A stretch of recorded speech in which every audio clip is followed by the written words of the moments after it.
Starting off with some KBBQ, we tried 2 highly rated spots in Myeongdong, Wangbijip and Hwanggeum Mokjang. At Wangbijip, we splurged a little and ordered the boneless beef short ribs, and I feel like I finally understand the true definition of melt in your mouth. The short ribs were so tender that it dissolves in your mouth, with the smokiness from the charcoal grill adding a deep, rich flavour that elevated the entire experience. We also ordered pork ribs, cold buckwheat noodles, and a seafood pancake.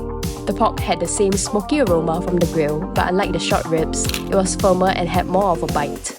It definitely felt like a you get what you pay for a moment, considering that the short ribs were 4 times more expensive.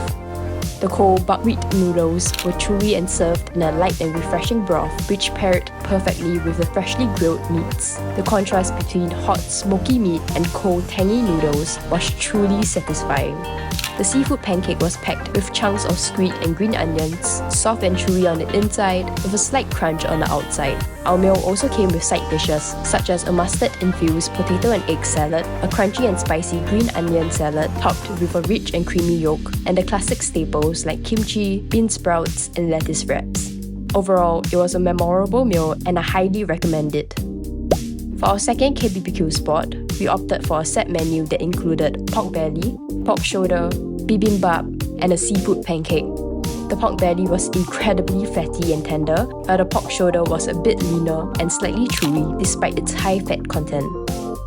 The bibimbap was light in flavour, filled with ingredients such as carrots, bean sprouts, mushrooms, seaweed, and egg. It would have been better if it had a bit more char from being cooked in a hot stone pot for that extra depth of flavour. The seafood pancake here was noteworthy, with thinly sliced, crispy fried onions on one side and soft, chewy pancake batter on the other, offering that perfect balance in every bite. This meal came with plenty of side dishes such as bean sprouts, silken tofu, various vegetables, and spring onion salad. The staff were also very attentive in refilling them. In hindsight, I should have ordered cuts of similar value to the first restaurant for a fairer comparison. I would definitely return to try their premium cuts of meat next time.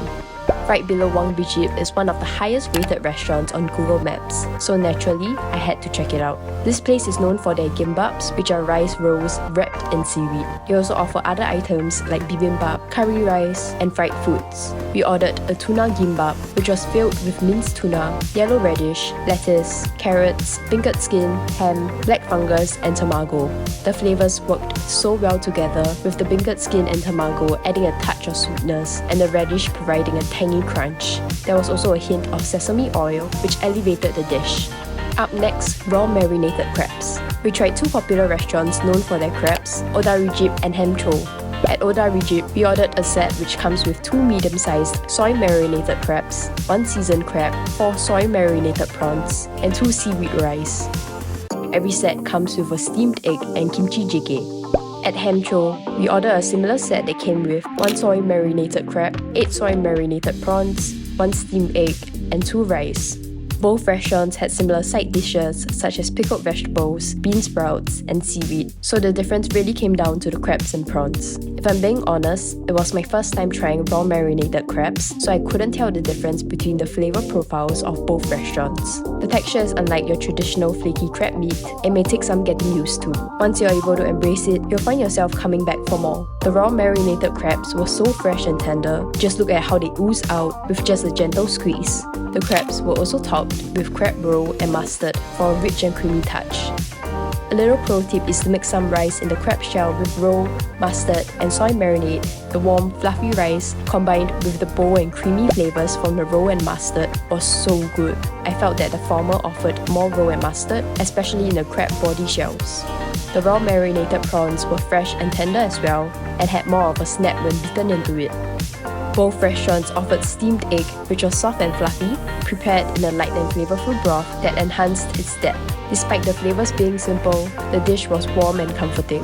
The seasoned crab from Odarijip is essentially raw marinated crab coated in Korean chili paste. This offered a spicy kick, but I still preferred the depth and balance of the soy-based marinade.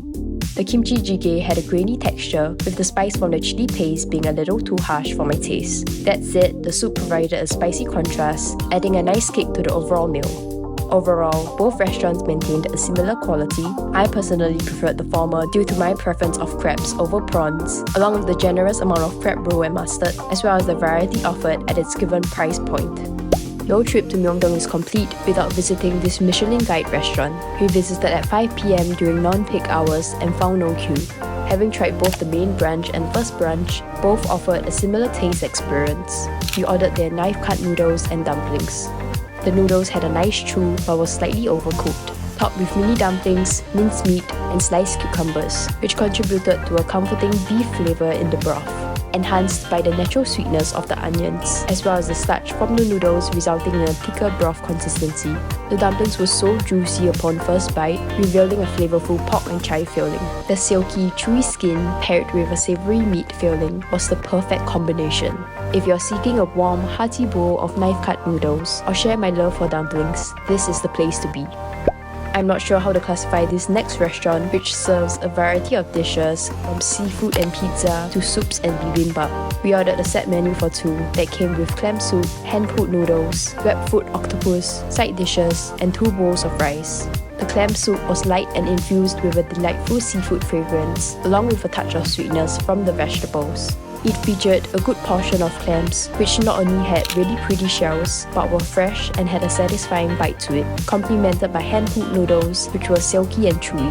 The web-foot octopus was coated in a spicy sauce that delivered bold flavours with a kick, accompanied by a chewy texture and subtle smoky aroma. It's evident that this restaurant takes pride in every item served, as even the rice was enhanced with a touch of sesame oil, making it all the more enjoyable. I highly recommend this place if you're searching for some fresh seafood. Last but definitely not least, we have Korean fried chicken from BHC Chicken and BB.Q Chicken. We ordered half and half of original and sauced chicken from both restaurants, which cost 24,000 and 27,000 respectively. At BHC, we paid an extra 3,000 to switch our chicken to wings and drumlets. The original chicken from both restaurants were incredibly crunchy, while the sauced chicken featured a sweet, sticky, and slightly spicy coating. I personally preferred the original version, which retained that delightful crunch which the sauce took away from.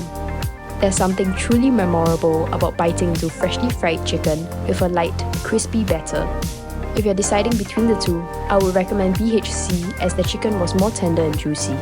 All in all, places I would highly recommend visiting include Wangbijip for their KBBQ, Odarijip for their raw marinated crabs, Myeongdong Kyoja for their knife-cut noodles, and BHC Chicken for their Korean fried chicken.